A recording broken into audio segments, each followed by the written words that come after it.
चलिए देख लेते हैं work energy theorem. Okay, according to this increase in the kinetic energy of a moving body, यानी अगर कोई ऑब्जेक्ट मूव कर रहा हो और उसके अंदर जो भी काइनेटिक एनर्जी होगी, उसके अंदर जो काइनेटिक एनर्जी में चेंज होंगे, is equal to the work done by the force acting in the direction of the moving body, यानी जो चेंज इन काइनेटिक एनर्जी है वो वर्क डन के बराबर होगा। और वो वर्क डन कितना होगा? जो उस ऑब्जेक्ट पे फोर्स लग रहा है और जितना वो डिस्प्लेसमेंट प्रोड्यूस करे। ठीक है, समझ में आ गया? अब देखिए, सपोज करो ये कोई ऑब्जेक्ट हो गया जिसका मास m है, इस पे फोर्स लग गया, सपोज करो ये फोर्स लग गया F। ठीक है, अब ये फोर्स लग गया F और इसका इनिशियल स्पीड है u, और ये फोर्स लगने के बाद एक्सीलरेशन a, इसका एक्सीलरेशन कितना हो जाएगा a, ये ऑब्जेक्ट ट्रेवल की डिस्टेंस जो है वो हो गया s और इसकी जो फाइनल स्पीड है वो हो गई v। क्लियर? यानी हमने माना कि कोई ऑब्जेक्ट है जिसका मास m है, इस पे एक फोर्स लगा F, जिसकी वजह से जो इसकी इनिशियल स्पीड थी u, अब फोर्स लगने के बाद ये इधर की तरफ ट्रेवल करेगी ऑब्जेक्ट, तो इसका एक्सेलरेशन हो गया a, और वो फाइनली ऑब्जेक्ट वेलोसिटी v के साथ मूव कर रही है और उसका जो डिस्प्लेसमेंट है वो कितना है s। आपको यहाँ निकालना है, आपको निकालना है क्या? Work done. Work done is equal to force into displacement.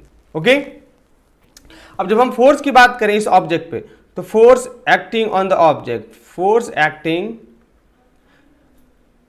Is equal to mass into acceleration होगा, इसमें तो कोई डाउट नहीं है। यानी इस पर कितना फोर्स लगा, ये हो गया इसका force is equal to mass into acceleration, कोई दिक्कत। अब आप निकाल लेते हैं इसका डिस्टेंस कवर्ड।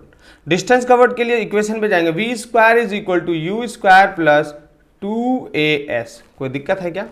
हो गया।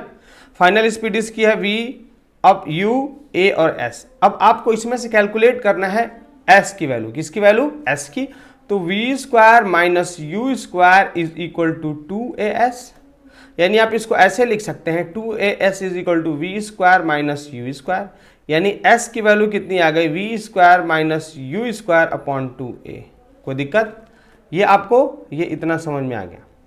अब हमने स्टार्टिंग में ही एक इक्वेशन देखा था जिसमें हमने क्या देखा था कि वर्क डन कितने के बराबर था? Work done is equal to force into displacement. अब ये जो फोर्स की वैल्यू है वो कहाँ से हम ले रहे हैं इसको? सपोज करो ये हो गया फोर्स कितना लग रहा है? ma, यानी फोर्स इज इक्वल टू कितना हो गया आप बताओ? Force is equal to mass into acceleration, यानी ये कितना हो गया value? m into A multiply by s, हम यहाँ से ले रहे हैं, ये वैल्यू हो गई s की। v square minus U square upon 2a, कोई दिक्कत है? नहीं, यहाँ से हो गया, यानी ये आपकी कैंसिल हो गई, यानी ये क्या हो गई? वर्क डन, यानी ये वर्क डन के बराबर मान लेते हैं। ठीक है ना? अब ये फिर ये नहीं वर्क डन और कितना कैलकुलेट करोगे आप? m into V square minus U square upon 2a, कोई दिक्कत? ठीक है ना? ठीक है। या आप इसको जो वर्क डन है इसी को काइनेटिक एनर्जी भी बोल सकते हो, या work done is equal to, मैं अगर यहाँ पे कॉमन ले लूँ 1/2, ये यहाँ पे कैंसिल हो गया, ये नहीं है, 1/2 m को अगर मैं कॉमन ले लूँ तो V square minus U square हो गया। यानी और अगर हम थोड़ा सा इसको और एक्सपेंड करें तो work done is equal to half m v square minus half m u. Work done is equal to half m v square minus half m u square.